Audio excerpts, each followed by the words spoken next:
그러면 쌍화탕 효소 담는 과정들을 갖다가 설명을 해드리겠습니다. 첫 번째, 쌍화탕 재료는 분량대로 준비를 한 뒤 길이가 긴 것은 적당한 크기가 되도록 가위로 잘라준다. 두 번째, 포도는 씻지 말고 알만 하나씩 떼어 그릇에 담는다.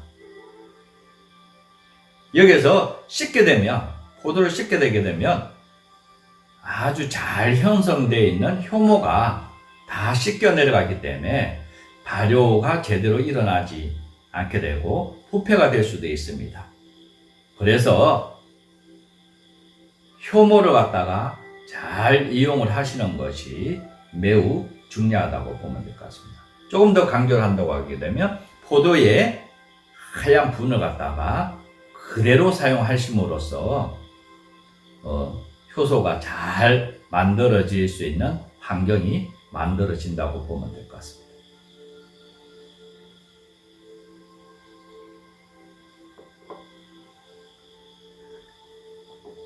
세 번째, 설탕 720g 중 일부를 용기 바닥에 약 1cm 정도 두께로 깔아준다. 4. 그릇에 포도와 손질한 쌍화탕 재료를 담는다. 일곱 번째 과정에서 사용할 설탕을 제외한 나머지 설탕을 넣고 버무려 준다. 이때에 포도를 갖다가 터뜨려서 버무려 주셔야 되는데 약 60% 정도를 갖다 포도를 터뜨려서 약재하고 잘 버무려 주셔야 됩니다. 다섯 번째, 버무리는 과정에서 포도 60% 정도를 터뜨려 물기를 나오게 해야 설탕이 골고루 묻혀진다. 여기에 이제 코팅이 돼서 삼투압적 미미한 발효가 일어날 수 있는 환경을 만들어주는 과정이라고 보면 될 것 같습니다. 그거에 효모가 활동을 제대로 일어날 수 있는 사항들을 만들어주고요. 여섯 번째, 잘 버무린 쌍화탕 재료와 포도를 준비된 용기에 약 70% 정도만 담는다.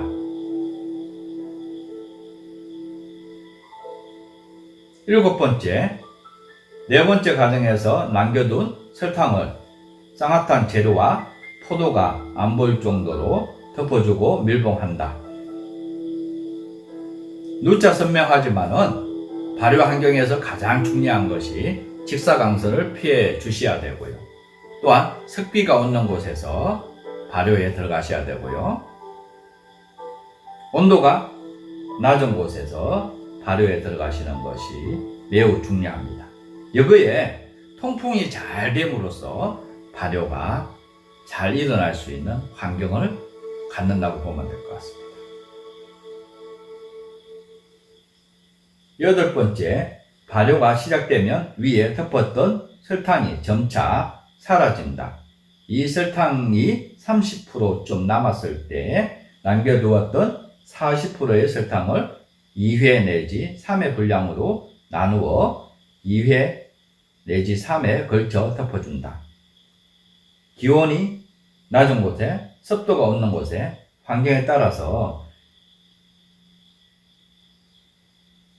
이 기간은 동일하지 않으므로 관심을 갖고 매일 살펴봐 주는 것이 매우 중요하다.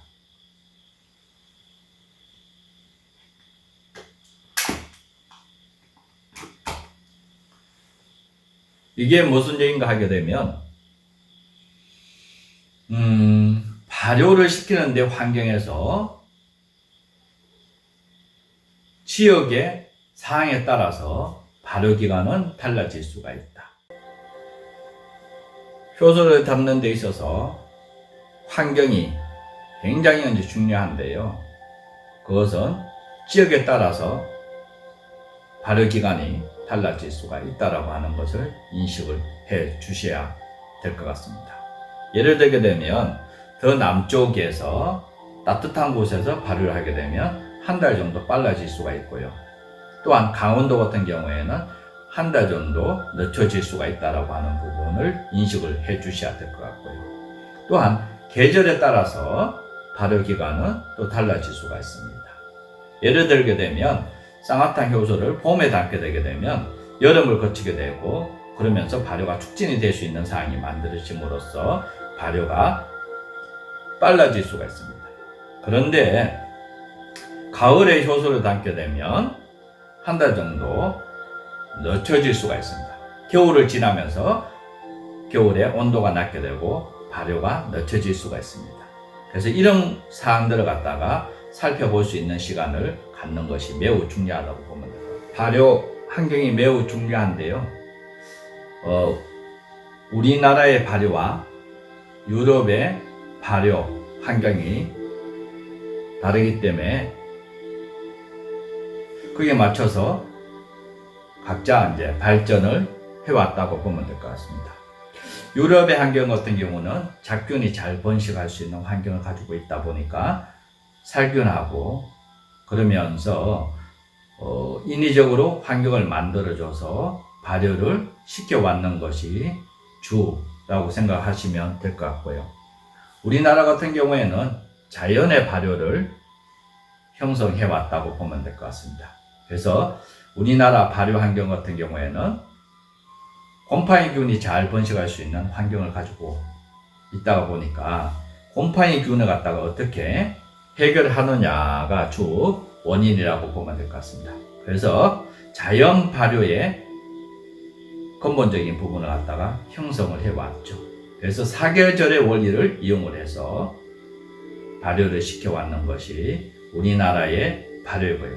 또한 산소가 필요치 않는 미생물 위주로 형성하는 데에 맞춰져 있다라고 하는 부분을 갖다가 인식을 하시면 될 것 같습니다. 그래서 계절에 따라서 발효 기간이 달라질 수가 있고요. 그래서 겨울에 발효를 시키게 되게 되면 한 달 정도 늦춰질 수 있는 사항이 만들어지게 된다고 보면 될 것 같고요. 그런데 봄에 발효를 시키게 되면 여름을 거쳐 지나가기 때문에 발효가 촉진돼서 빨라질 수 있다라고 하는 부분. 이거에 이제 주목을 하셔야 될 필요. 쌍화탕은 전에 내려오는 과정에서 살펴본다고 하면 쌍화탕을 탄생시키게 된 동기가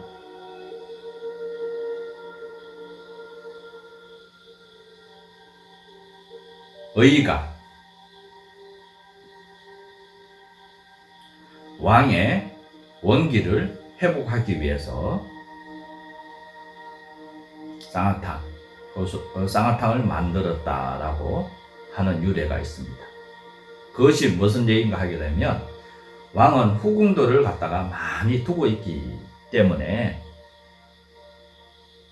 그 후궁들을 갖다가 왕이 감당해내기 위해서 의가 제조해낸 것이 쌍화탕이라고 합니다.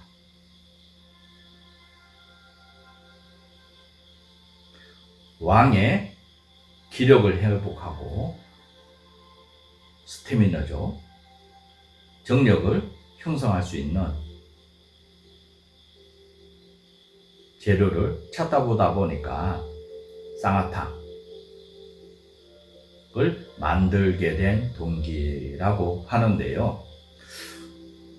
후궁을 감당할 수 있는 능력을 갖추기 위해서 의가 왕을 위해서 제조한 것이 쌍화탕이라고 합니다.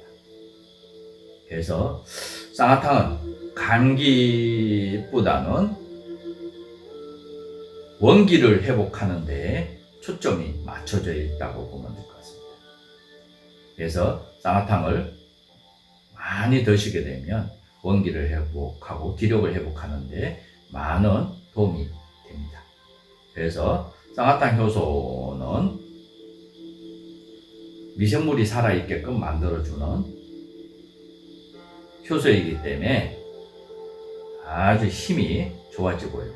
또한 기력이 뛰어나게 되고, 그러면서 감기뿐만 아니라 체력이 형성되며 면역성이 아주 뛰어나게 되는 효소이기도 합니다. 그래서 잘 만들어진 효소를 드시고서 기력을 회복하셨으면 좋겠습니다. 오늘 쌍화탕 효소 만드는 과정들을 갖다가 설명을 해드릴 거예요. 또한 효능들을 갖다가 살펴보았는데요. 전에 내려오는 이야기도 참조하시고 제대로 된 효소를 만드셔서 드셨으면 합니다. 다음 시간에도 기대해 주시고, 오늘 김시안 원장이었습니다. 감사합니다.